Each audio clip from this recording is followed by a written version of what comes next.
जय हिंद। आज के टॉपिक में हम देखेंगे रेलवे ग्रुप डी, जो कि साइंस का हम क्वेश्चन इसमें देखेंगे। टोटल हम 30 क्वेश्चन देखेंगे इसमें साइंस का, और ये वो क्वेश्चन है कि जो कि प्रीवियस ईयर में पूछा हुआ क्वेश्चन है। आप एक बार 30 क्वेश्चन करके देखें और अपना स्कोर चेक करें कितना आंसर आ रहा है। चलिए तो बिना देरी किए हुए स्टार्ट करते हैं साइंस का क्वेश्चन ग्रुप डी के लिए स्पेशल। आज का फर्स्ट क्वेश्चन है, किस बीमारी में स्मरण शक्ति नष्ट हो जाती है? कौन सी बीमारी होती है जिसमें स्मरण शक्ति नष्ट हो जाती है?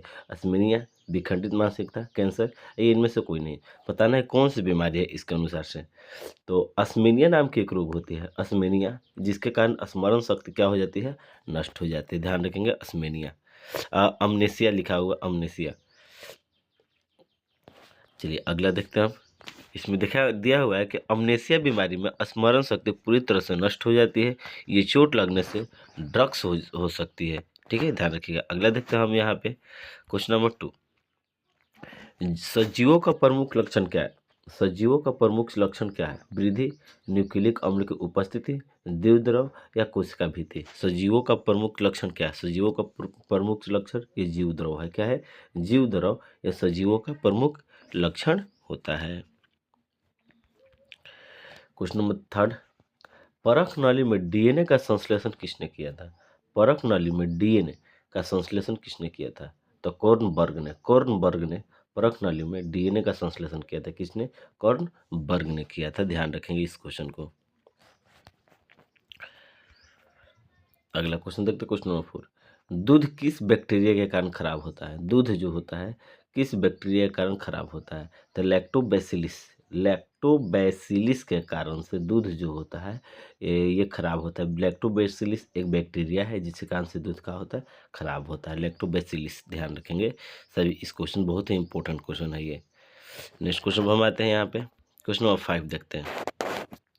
रसेदार सब्जी, रसेदार सब्जी का प्रयोग में होने वाला मशरूम होता है, यानी कि रसेदार सब्जी में प्रयोग होने वाला मशरूम होता है। मशरूम क्या है? डायरेक्ट क्वेश्चन पूछ सकते थे कि मशरूम क्या है, लेकिन पूछे रसेदार सब्जी में प्रयोग होने वाला मशरूम होता है। क्या होता है? ये एक कवक है। मशरूम क्या है? एक प्रकार का कवक है। ध्यान रखेंगे। अगला क्वेश्चन देखते हैं, क्वेश्चन नंबर 6। पौधों में रस आरोहण, पौधों में रस आरोहण किसके द्वारा होता है? रस आरोहण किसके द्वारा होता है? तो जाइलम के द्वारा होता है। किसके द्वारा होता है? जाइलम के द्वारा। पौधों में रस आरोहण जाइलम के द्वारा होता है। ध्यान रखेंगे। क्वेश्चन नंबर 7 देखते हैं। निम्नलिखित में से कौन से खाए जाने वाली फफूंदी है? म्यूकरर है, मार्केला है, या पक्सिनालिया है, या इनमें से कोई नहीं। खाई जाने वाली फफूंदी कौन सा है? कौन सी फफूंदी को आदमी खाता है हम लोग? तो मार्केला नाम की एक फफूंदी होती है, मार्केला। इसको हम लोग क्या करते हैं? खाते हैं। मार्केला नाम के फफूंदी को खाई जाने वाली फफूंदी कहा जाता है। Question number 8। भूमि में सर्वाधिक संख्या में माइक्रोफ्लोरा किस रूप में पाए जाते हैं? भूमि में सर्वाधिक संख्या में माइक्रोफ्लोरा किस रूप में पाए जाते हैं? तो जीवाणु के रूप में सबसे ज्यादा पाए जाते हैं। किसके रूप में? जीवाणु के रूप में पाए जाते हैं। Question number 9। स्तनियों में बाह्य कंकाल का उदाहरण क्या होता है? स्तनियों में बाह्य कंकाल का उदाहरण क्या होता है? तो नाखून, बाल व खुर। नाखून, बाल और खुर ये बाह्य कंकाल का उदाहरण होता है। क्या? नाखून, बाल और खुर। ध्यान रखेंगे इस क्वेश्चन को भी। Question number 10। बीएमडी परीक्षण किसकी पहचान करने के लिए किया जाता है? बीएमडी परीक्षण किसकी पहचान करने के लिए किया जाता है? क्वेश्चन है, तो इसका राइट आंसर ऑस्टियोपोरोसिस। ऑस्टियोपोरोसिस को पहचान करने के लिए बीएमडी का परीक्षण किया जाता है। ऑस्टियोपोरोसिस का पहचान करने के लिए बीएमडी का परीक्षण किया जाता है। Question number 11। रक्तवाहिनी का मध्य आवरण किसका बना होता है? रक्तवाहिनी का मध्य आवरण किसका बना होता है? तो आरेखित पेशियों का। आरेखित पेशियों का रक्तवाहिनी का मध्य आवरण बना होता है। किसका? आरेखित पेशियों का। Question number 12। आंतरिक कर्ण तथा मुख्य गुहा को जोड़ने वाली नलिका क्या है? बताइए। आंतरिक कर्ण तथा मुख्य गुहा को जोड़ने वाली नलिका क्या है? तो इसका राइट आंसर क्या हो जाएगा? यूटेस्की। यूटेस्की नलिका जो होता है आंतरिक और मुख्य गुहा को जोड़ते हैं। कौन सा? टेक्की नलिका। ध्यान रखेंगे क्वेश्चन को। हम 13 नंबर क्वेश्चन देखते हैं यहाँ पे कि निम्न में से कौन सा हार्मोन अंडो उत्सर्जन के लिए उत्तरदायी होती है? कौन सा जो हार्मोन है अंडो उत्सर्जन के लिए उत्तरदायी होता है? बताना है कौन सा हार्मोन है। तो यहाँ पे इसका right answer luteinizing hormone. Luteinizing hormone जो होता है ये अंडो उत्सर्जन के लिए उत्तरदायी होता है। कौन सा? Luteinizing hormone. ध्यान रखेंगे क्वेश्चन को भी। नेक्स्ट क्वेश्चन हम देखते हैं यहाँ पे, कार्बन मोनोऑक्साइड का विषैला प्रभाव इसलिए होता है कि हीमोग्लोबिन से जुड़ने की इसकी तत्परता ऑक्सीजन की अपेक्षा लगभग कितनी गुनी होती है? तो लगभग 1000 गुनी होती है। ध्यान रखेंगे लगभग कितनी? 1000 गुनी होती है। क्वेश्चन कह रहा है कार्बन मोनोऑक्साइड का विषैला प्रभाव इसलिए होता है कि हीमोग्लोबिन से जुड़ने की इसकी तत्परता ऑक्सीजन की अपेक्षा लगभग 1000 गुनी होती है। ठीक है। क्वेश्चन नंबर 15, कोशिकाओं में ग्लूकोज का जारण का प्रथम चरण क्या है? कोशिकाओं में ग्लूकोज का जारण का प्रथम चरण क्या होता है? तो ग्लाइकोलाइसिस। ग्लाइकोलाइसिस जो होता है कोशिकाओं में ग्लूकोज का प्रथम चरण होता है। क्या? ग्लाइकोलाइसिस। क्वेश्चन नंबर 16 देखते हैं, फेफड़ों की हीमोग्लोबिन में ऑक्सीजन के कितने अणु लगते हैं?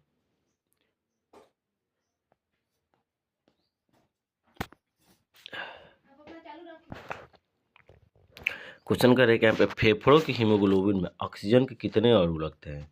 तो ऑक्सीजन के टोटल 4 अणु लगते हैं। 4 अणु किसमें? फेफड़ों की हीमोग्लोबिन में ऑक्सीजन के कितने? 4 अणु लगते हैं। ध्यान रखें क्वेश्चन। अगला क्वेश्चन देखते हैं, क्वेश्चन नंबर 20, मनुष्य का यकृत क्षीण हो जाए तो रुधिर में इनमें से किसकी मात्रा बढ़ने की संभावना रहती है? मनुष्य की यकृत जब क्षीण हो जाए तो रुधिर यानी कि रक्त में किसकी मात्रा बढ़ने की संभावना रहती है? तो अमोनिया का बढ़ने की संभावना रहती है यदि यकृत क्षीण हो जाए तो। ठीक है, ध्यान रखिए किसका? अमोनिया का। क्वेश्चन नंबर 18, वृक्क नलिकाओं के दूरस्थ कुंडलित भाग से मुख्यतः किसके आयनों का पुनराशोषण होता है? क्वेश्चन कह रहा है कि वृक्क नलिकाओं के दूरस्थ कुंडलित भाग से मुख्यतः किसके आयनों का पुनराशोषण किया जाता है? तो सोडियम क्लोराइड का पुनराशोषण किया जाता है। किसको? सोडियम क्लोराइड को।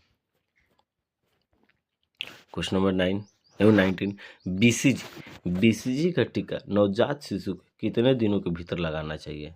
बीसीजी का टीका जो होता है नवजात शिशु को कितने दिन के भीतर लगाना चाहिए? तो जन्म के तुरंत बाद ये बीसीजी का टीका लगता है। किसी? जन्म के तुरंत बाद ही।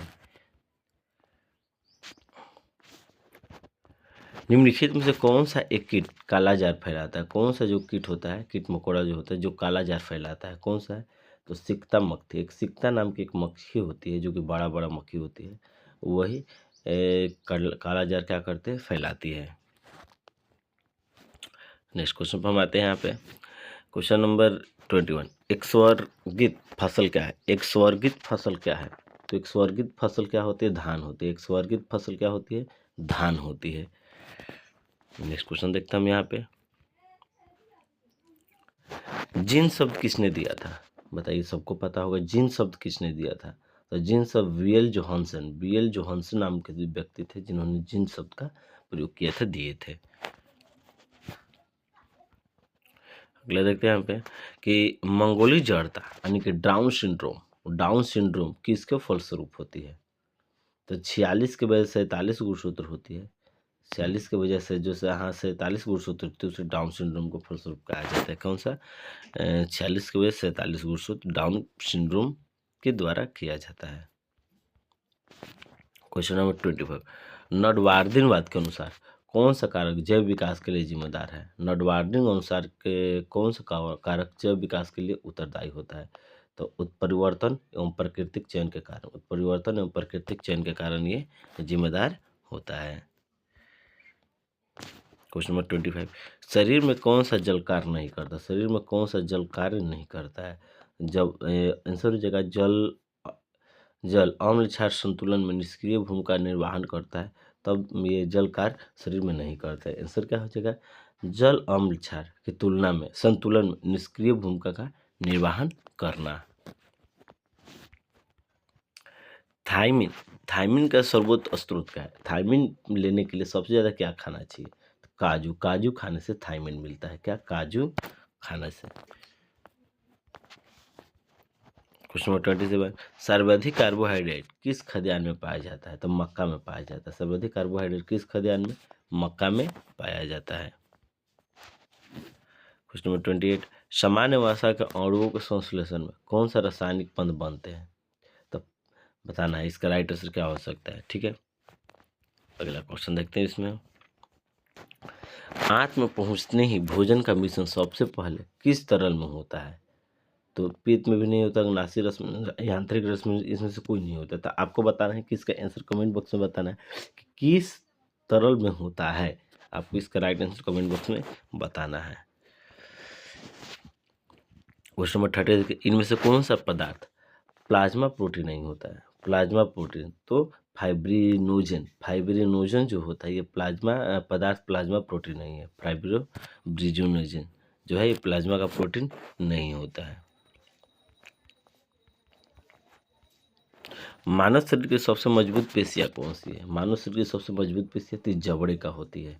तो आज के लिए इतना ही, धन्यवाद।